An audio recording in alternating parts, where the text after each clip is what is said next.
Hi, அனைவருக்கும் sweet வணக்கம். சில வருடங்களாகவே பூமியை விட்டுட்டு பூமிக்கு பக்கத்தில் இருக்கிற நிலா அல்லது மார்ஸில் வந்துட்டு ஆராய்ச்சி பண்ணுறதில் எல்லா சயின்டிஸ்ட்டும் பயங்கரமாக வந்துட்டு ஆர்வம் காட்டிட்டு இருக்கிறாங்க இல்லைங்களா. ஸோ அதில் அடுத்த ஒரு ஸ்டெப்பு போகிற மாதிரி மார்ஸை பற்றி ஒரு சூப்பரான ஒரு நியூஸு சமீபத்தில் வந்திருக்குது. அது என்னடா நியூஸ்ன்றதை பற்றி தான் பார்க்க போகிறோம். அண்ட் அந்த நியூஸ் பார்த்திங்கன்னா ஒரு 2 மிகப்பெரிய ஒரு விஷயத்துக்கான ஒரு பேஸ்மெண்ட்டாக அமைக்கப்பட்டிருக்கு. அப்போ ஓவர் பில்டப்பாக இருக்குது அப்படின்னு கேட்டிங்கன்னா அது என்னன்றதை வந்துட்டு போக பார்க்கும். இருந்தாலும் பார்க்கறதுக்கு முன்னாடி இனிஷியலாக ஒரு சின்ன இன்சைட் கொடுத்துட்றேன். தண்ணி அப்படின்ற விஷயம் வந்துட்டு உயிர் ஃபார்ம் ஆகிறதுக்கு எவ்வளோ முக்கியன்றது எல்லாருக்கும் தெரியும் இல்லைங்களா. ஸோ இதை சம்மந்தப்பட்ட ஒரு விஷயம் தான் இன்றைக்கி பார்க்க போகிறோம். மார்ஸில் தண்ணி இருக்கா இல்லையா, கண்டுபிடிச்சாலும் கண்டுபிடிக்கலையா, கண்டுபிடிச்சாலும் எப்படி இருந்துச்சு, இதுக்கப்புறம் என்ன நடக்க போகிறதை பற்றி ஒரு ஷார்ட் பதிவு தான் இந்த பதிவு. ஸோ பார்க்க ஆரம்பிச்சலாமா. சில பல சயின்டிஸ்ட் பார்த்திங்கன்னா சில பல வருஷங்களாகவே என்ன சொல்கிறாங்கன்னா, பூமியில் உயிரினங்கள் தோன்றுவதற்கு முன்னாடியே மார்ஸில் ஒரு சிவிலைசேஷன் இருந்துச்சு. அது வந்துட்டு முழுசாக டெஸ்ட்ரா ஆகி ஒரு அழிச்சு சில பல சம்பவங்கள்லாம் பண்ணதுக்கப்புறம் அங்கேருந்து உயிரினங்கள் பூமிக்கு வந்திருக்கலாம்னு சொல்லிட்டு சில பல இதெல்லாம் சொல்கிறாங்க. ஆனால் நிறைய பேர் வந்துட்டு இல்லைன்னு சொல்லுவாங்க, சில பேர் ஆமான்னு சொல்லுவாங்க. பட் இப்படி ஒரு டாக்ஸ் போய்கிட்டு இருக்குன்றது எனக்கு தெரியும். பட் அது நான் உங்களுக்கு நான் ஷேர் பண்ணுறேன். இது உண்மையாக போயான்றது வந்துட்டு யாருக்குமே தெரியும். பட் எனிவேஸ் இப்படி ஒரு தியரி போய்கிட்டு இருக்குது. இது என்னதுக்காக இப்போ சொல்கிறேன் அப்படின்னு கேட்டிங்கன்னா, நான் மெயின் மேட்ருக்கு வரேனே. எர்த்து பார்த்திங்கன்னா வந்துட்டு ஒரு பல பில்லியன் இயர்ஸுக்கு முன்னாடி ஃபார்ம் ஆயிருக்குன்னு சொல்லுவாங்க இல்லைங்களா. அதே மாதிரி ரீசண்டாக 4 பில்லியன் இயர்ஸுக்கு முன்னாடி மார்ஸில் சாண்டி பீச்சஸ், அதாவது மணல்லாம், பீச்னால் மணல் இருக்கும் ஆஃபீஸாக, பேசிக்கலி வந்துட்டு ஓஷனு, கடல் இதெல்லாம் இருந்துச்சு அப்படின்றதுக்கான ஒரு ப்ரூஃப் கண்டுபிடிக்கப்பட்டிருக்குது. ஸோ இது பார்த்திங்கன்னா மார்ஸில் அப்போது ஒரு வேளை தண்ணி இருக்குது அப்படின்னா அப்போ ஒரு வேளை வந்துட்டு உயிரினங்கள் இருந்திருக்குமா.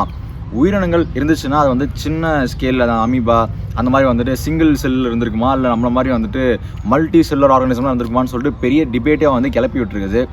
இதுக்கு 2 சம்பவங்கள் ஒரு எக்ஸாம்பிள் முடியாது, 2 சம்பவங்கள் இது உறுதியும் படுத்துது. என்னன்னு பார்த்தீங்கன்னா, சைனா ஒரு சில வருஷங்களுக்கு முன்னாடி ஒரு 2021 நினைக்கிறேன், அந்த 21-22 அந்த வருஷங்களில் ஒரு ரோவர் ஒன்று அனுப்புகிறாங்க மார்ஸில். அனுப்பும்போது அது என்ன கண்டுபிடிக்குதுன்னு பார்த்தீங்கன்னா, அங்கே இந்த மார்ஸ் மணல் இருக்குது பார்த்தீங்களா, அந்த சர்ஃபேஸ் இருக்குல்ல, அங்கே ஒரு 2 கிலோமீட்டர் ட்ராவல் பண்ணிவிட்டு இந்த நம்ம ஊரில் இந்த பீச்சிலலாம் மணல் ஒரு மாதிரி மேடுகளாகவும் இதாகவும் இருக்குல்ல. ஸோ அதே மாதிரியான அமைப்புகளும் ப்ளஸ் சில பல சாம்பிள்ஸை வச்சு என்ன உறுதி பண்ணுறாங்கன்னா, மார்ஸில் எப்படி பூமியில் பீச்செல்லாம் இருக்கோ அதே மாதிரி மார்ஸ்லேயும் இருக்கிறதுக்கான வாய்ப்புகள் அதிகமாக இருக்குன்னு சொல்லிட்டு வித் ப்ரூஃபோடு கண்டுபிடிக்கிறாங்க. அதே மாதிரி போன வருஷம் நாசா ஒரு சில எக்ஸ்பெரிமெண்ட்ஸ் பண்ணி ஒரு ரோவர் அனுப்புகிறாங்க. அது என்ன பண்ணுதுன்னா, அந்த மார்ஸில் பாறைகள்லாம் இருக்கும் பார்த்தீங்களா, ஸோ அது டீப் டவுன் அந்த க்ரஸ்ட்டுக்குள்ளே ஒரு ஆராய்ச்சி போய் பண்ணும்போது அங்கேருந்து சில பல வாட்டர் சாம்பிள்ஸும் எடுக்கிறாங்க.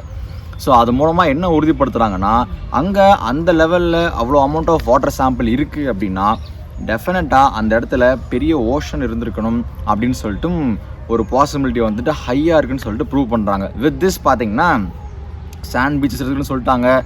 அதே மாதிரி தண்ணி இருந்திருக்கான ஒரு பாசிபிலிட்டி நிறையா இருக்குதுன்னு சொல்லிட்டாங்க. ஸோ அப்படி இருக்கும் பட்சத்தில் அந்த இடத்துல உயிரினங்கள் ஏன் இருந்திருக்கக்கூடாதுன்னு சொல்கிறாங்க. இதுவுமே பூமி கூட கம்பேர் பண்ணுறாங்க. என்ன கம்பேரிசன் அப்படின்னா, பூமியில் முதல்ல உயிரினங்கள் எங்கே ஃபார்ம் ஆச்சுன்னு இந்த ஆராய்ச்சிக்கெல்லாம் சொல்லும்போது நிலம், இந்த ஆகாயம் சொல்லப்படுற அந்த ஏரு ப்ளஸ் ஷாலோ வாட்டர் லேண்ட்ஸ், இந்த ஒரு அமைப்பிலிருந்து தான் உயிரினங்கள் முதல்ல ஃபார்ம் ஆகி அதுக்கப்புறம் பக்கத்துலலாம் மல்டிப்ளை ஆச்சுன்னு சொல்லிட்டு பூமியை நம்ம பூமியில் எப்படி ஃபார்ம் ஆச்சுன்னு சொல்லிட்டு சொல்லப்படுது. அதே மாதிரி மார்ஸில் ஏன் அந்த மாதிரி ஒரு இடத்துல உயிரினங்கள் இருந்திருக்கக்கூடாது, அல்லது மேபி இன்னுமே எங்கேயாவது அடியில் வாழ்ந்துட்டு இருக்கான்னு சொல்லிட்டு இன்னும் அடுத்தடுத்த ரிசர்ச்சில் தெரிய வரும்னு சொல்லிட்டு சொல்லலாம். ஸோ இது மூலமாக நான் ஆல்ரெடி சொன்ன மாதிரி ஸ்டார்டிங்கில் 2 விஷயம் சொன்னேன் இல்லைங்களா. ஒன்று, நம்ம பூமியை தவிர எக்ஸ்டர்னல் பிளானட்ஸில் உயிரினங்கள் இருக்கா இல்லையான்னு சொல்லிட்டு நிறைய கேள்விகள் போயிட்டு இருந்தது. அதுக்கு அந்த பாஸ்ட் இயர்ஸில் பார்த்திங்கன்னா நிலாவில் ஆல்ரெடி தண்ணி இருக்குன்னு சொல்லிட்டு கண்டுபிடிச்சோம். ஸோ மறுபடியும் தண்ணி இருக்கா, அப்போது அங்கே ஆர்கானிசம்ஸ் வளர்கிறதுக்கான வாய்ப்புகள் அதிகமாக இருக்குன்னு சொல்லிட்டு ஒரு விஷயத்தை கண்டுபிடிச்சோம். இப்போது அகைன் மார்ஸ்லேயும் தண்ணி இருந்திருக்கு ஆர் இன்னுமே அதோட ட்ரேசஸ் இருக்குன்னு சொல்லிட்டு கண்டுபிடிச்சிருக்கோம். ஸோ இதெல்லாம் நம்ம ஆர் யூ அலோன் அப்படின்ற கேள்விக்கு மறுபடியும் பெரிய ஒரு அலாரம் அடித்த மாதிரி இருக்குது. இன்னொரு விஷயம், செகண்ட் விஷயம் என்னன்னு பார்த்தீங்கன்னா, பூமியில் நிறையா கார்ப்பரேட்ஸு ஏன் ஈவன் கவர்மெண்ட்ஸே மார்ஸில் போய் குடியேறலாம், அங்கே போய் கூடுதல் நடத்தலாம்னு சொல்லிட்டு பிளான்லாம் பண்ணுறாங்க இல்லைங்களா. ஸோ அதுக்கு தண்ணி இருக்குதுப்பா அப்படின்னு சொல்கிற விஷயம் மிகப்பெரிய ஒரு ஒரு வரப்பிரசாதனே சொல்லலாம். ஏன்னா அங்கே போய்ட்டு புதுசாக முதல்லேருந்து ஸ்க்ராட்ச்லேருந்து ஒன்று ஆரம்பிக்கிறதுக்கு ஆல்ரெடி தண்ணி இருக்கும் பட்சத்தில் நீங்கள் அதை வச்சு கட்டமைக்கிறது இன்னுமே வந்து ஈஸியாக போகும். ஸோ இந்த 2 விஷயங்கள் மொத்தத்தில் அந்த கிரகத்தை நாசம் பண்ணலாம், அதுதான் வந்து அவங்களுடைய திட்டம். ஆல்ரெடி அங்கே நாசம் பண்ணிட்டு தான் இங்கே வந்திருக்கோம்னு சொல்கிறாங்க. ஸோ மேபி தெரியல, ஆல்ரெடி நாசம் பண்ணதே திருப்பி உருவாக்கி நாசம் பண்ண போகிறோம்னு தெரியல. But anyways, trip to Mars அல்லது ட்ரிப் டு மூன் இதெல்லாம் வந்துட்டு ரொம்ப தூரத்தில் இல்லை, சீக்கிரமே நடக்க போகுதுன்னு நினைக்கிறேன்.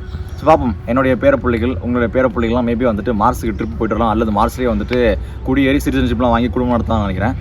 ஓகே, வித் தட் அடுத்த மார்ஸ் நியூஸ் அல்லது அடுத்த ஸ்பேஸ் நியூஸ் தான் வந்ததுன்னா திருப்பி நம்ம பார்ப்போம். So until then, thank you, bye bye.